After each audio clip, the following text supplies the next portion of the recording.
Hey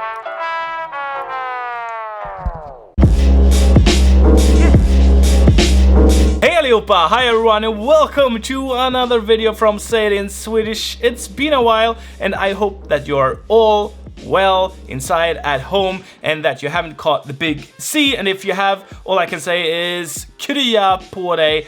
I hope that you are gonna recover very soon, and to all of you who have lost your job, I'm very sorry to hear that, but hopefully I can entertain you for a little bit, take you away from reality, and we can learn some Swedish together. In this video, I wanted to talk about an observation. I'm not gonna teach you anything that is factual, maybe. It's an observation of mine, and I think it's something that you could think about when you are talking to Swedes, and you can analyze this yourselves. And I'm talking about the use of intensifiers in Swedish. I've even heard from Finns that this is a thing, and I've observed it myself as well when I have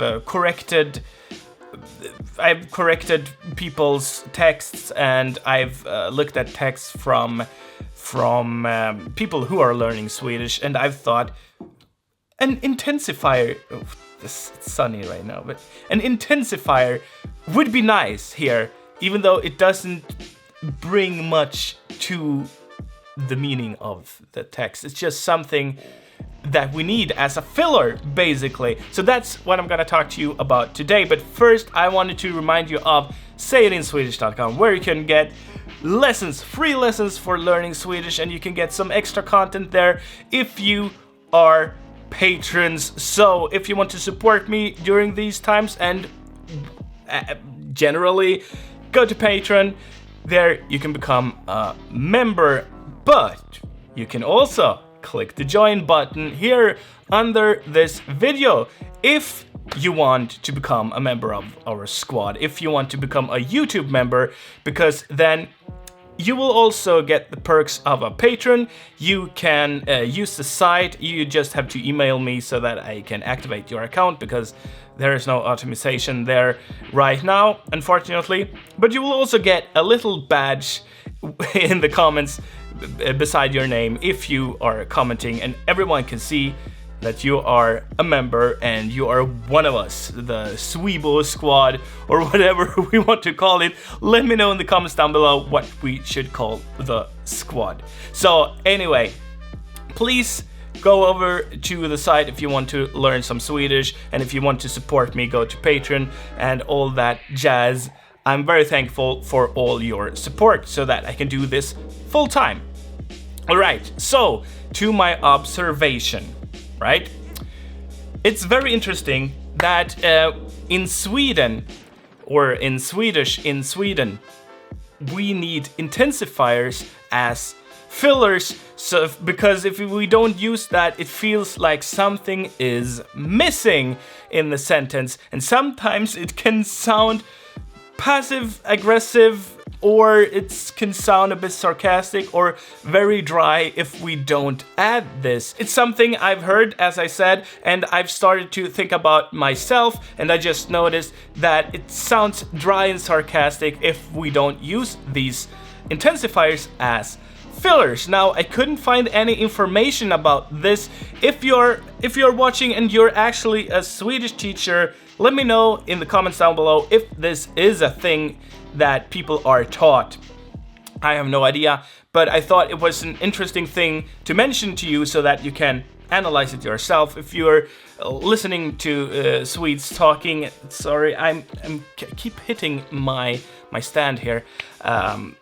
If if you're listening to Swedish or reading it or whatever, you can see that we use a lot more intensifiers than needed for the context and for the meaning of what we want to convey. So, what are intensifiers? Well, those are words like very or super duper, right? So in Swedish, we use, for instance, väldigt a lot, even more than mycket. At least I feel that we do that. Mycket is something that you learn, means very, and a lot of people learning Swedish use mycket, but In reality, we use väldigt a lot, which means giantly or something like that.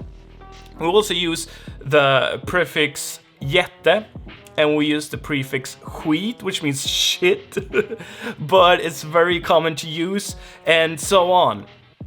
And we use these intensifiers even though we don't really need them, and this makes it sound to some cultures and some people that everything would be awesome in Swedish, and also insincere a little bit.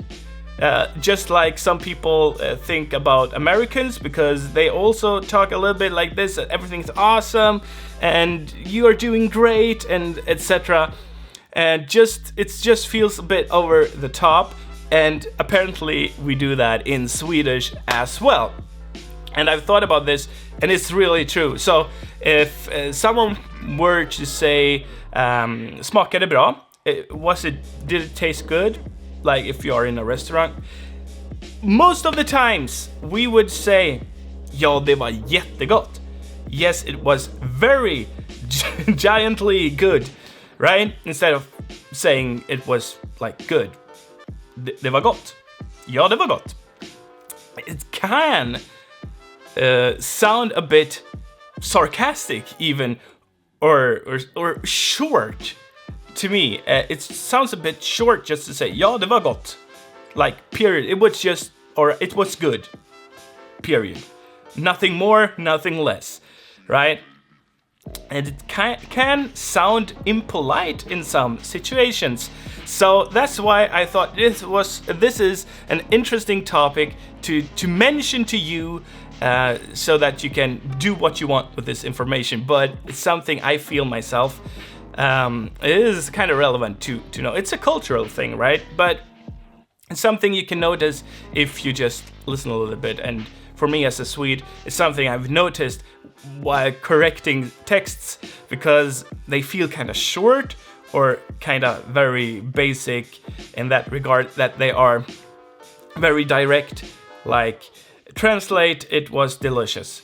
Det var gott. It was good. Mostly used as delicious, right? So it just feels better to say it was very delicious or very good, right? Just sounds better to me. It sounds like it flows better. It doesn't sound like something is missing, or as if something was like... Normally we don't sugarcoat things, but in this case it just feels better with this as a filler, even though it doesn't mean much. It's just, I don't really know why. It has to do maybe with the flow of the sentence. It's just not that definite, like, it was good, period. Nothing more, nothing less. So think about this. If you think this was interesting, I think it's really interesting. Also remember what I said, replace mycket with väldigt. It's a bit more than mycket, and I mean this when we're talking about intensifiers. This sun goes out and in all the time. This is a very poor time to shoot a video, but we are all in isolation, and it's very hard with kids at home to find a nice time to shoot a video, and that's why I haven't done any videos in a long time. But this was what I wanted to say. I just wanted to connect with you a little bit again, because I haven't been around for a while and I miss you guys, and I just wanted to mention this idea real quickly. So as I said, to recap, use väldigt to sound a bit more native, because we use that a lot instead of mycket when using it as an intensifier for adjectives. That's one thing. But the topic of the video is about how we use intensifiers just because it feels better to use them as fillers for some reason. So you can see that people are talking about jätte plus an adjective, even though maybe something is quite mediocre. I don't know. We still use that. Det var jättekul på partyt. The party was super fun. We really mean it was a fun party. It was a fun party, but we would say jättekul anyway, because otherwise it sounds sarcastic or dry or just like very short. Can you see what I mean? Does this make any sense? Please let me know in the comments down below. I will make a comment with more examples if I can think of any, and we will see each other in the next video. Come and talk to me over at the Discord server.